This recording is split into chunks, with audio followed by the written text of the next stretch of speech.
Well, everyone, we've been waiting for it, and it's happening. The plan is being executed. Trump just called out Colombia, the last piece of the cartel puzzle.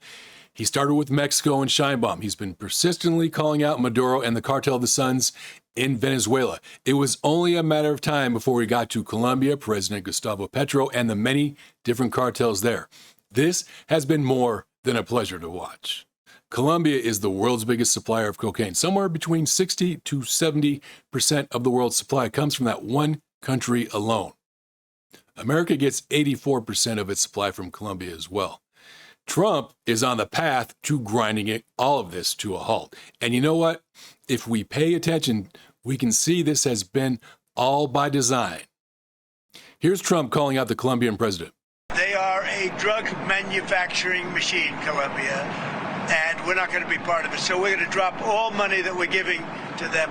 And you look at the fields are loaded up with drugs, and they refine the drugs, and they make tremendous amounts of cocaine, and they send it all over the world, and they destroy families. No, Colombia is out of control, and now they have the worst president they've ever had. He's a lunatic who's got a lot of problems, mental problems. The sound on that clip was terrible, so I cut it short. We heard the important part. Here's what Trump wrote, if you want to read it. In true to form style, he's putting Gustavo Petro on full blast and calling him out.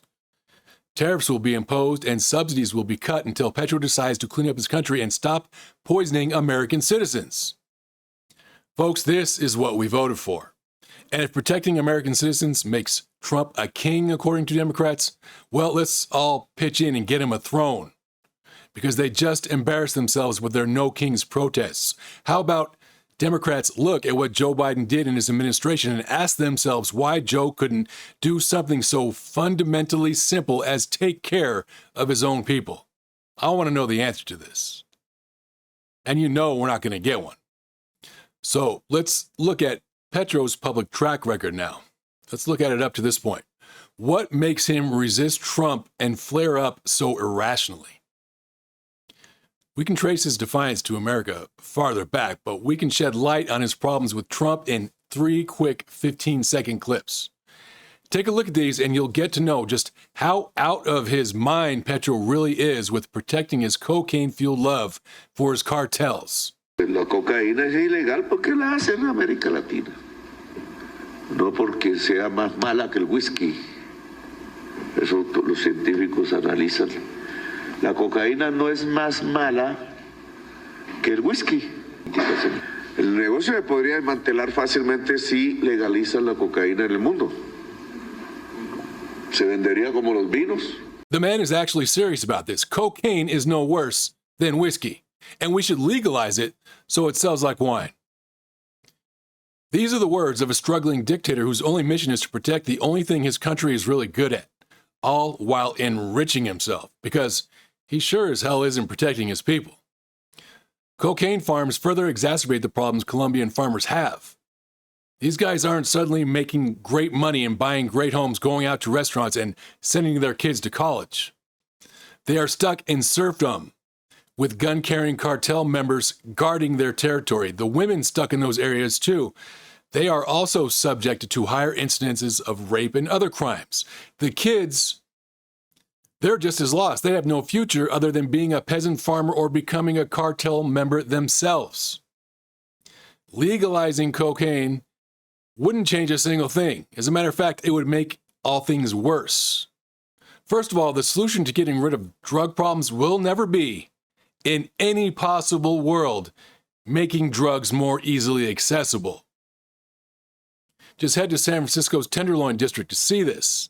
The left has decided that to cure the problem we have with drugs, we should make sure that people have more of the drugs and paraphernalia easily available to them. Then they dodge responsibility for the rising crime and homelessness as a result of their stupidity by covering up the statistics. This would happen in Colombia as well. Then, on top of all this, chemists would take over. This is an absolutely huge problem that seems to get overlooked. When a government legalizes a drug, suddenly a ton of people want to profit. This increases competition, thereby increasing the amount of money invested in that competition. And as a result, the original drug becomes anywhere from 5 to 100 times more potent. There are more deaths, and there are more varieties of the once illegal drug to clean up off the streets. For a good parallel example, take a look at what happened when we decided to legalize marijuana here in America. It's one of the biggest mistakes, in my opinion, that we've ever made.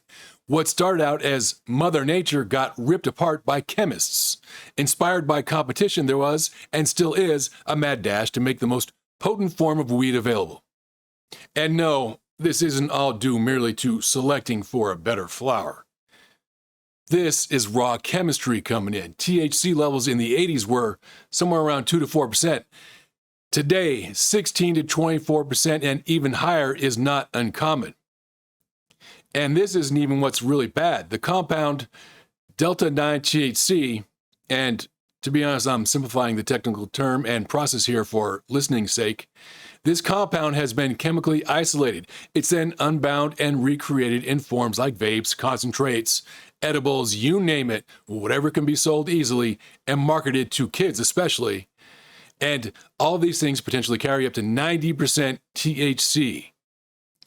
People are buying these and they don't even know what they're exposing themselves to. And on top of all this, the tax dollars from the sales aren't even being allocated properly as well. Nobody is benefiting. This was supposed to be a scheme to make our schools better. That's not happening. The rich are getting richer. That's what's happening. All this adds up to legalizing drugs is insanely ridiculous. President Petro isn't done with the ridiculous yet, though. Let's just keep it on going. Here's more. Mentira que el Tren de Aragua es terrorista. Solo son delincuentes comunes en forma de banda, agrandados por la estúpida idea de bloquear a Venezuela y quedarse con su petróleo pesado y ya venenoso. According to Petro here, Tren de Aragua is not a terrorist organization? I mean, really? There's probably thousands to tens of thousands of families in Venezuela, along with many more in Colombia, who would disagree with Petro. Making his own people angry isn't very strategic, and he also enraged some of his own politicians with this denial as well.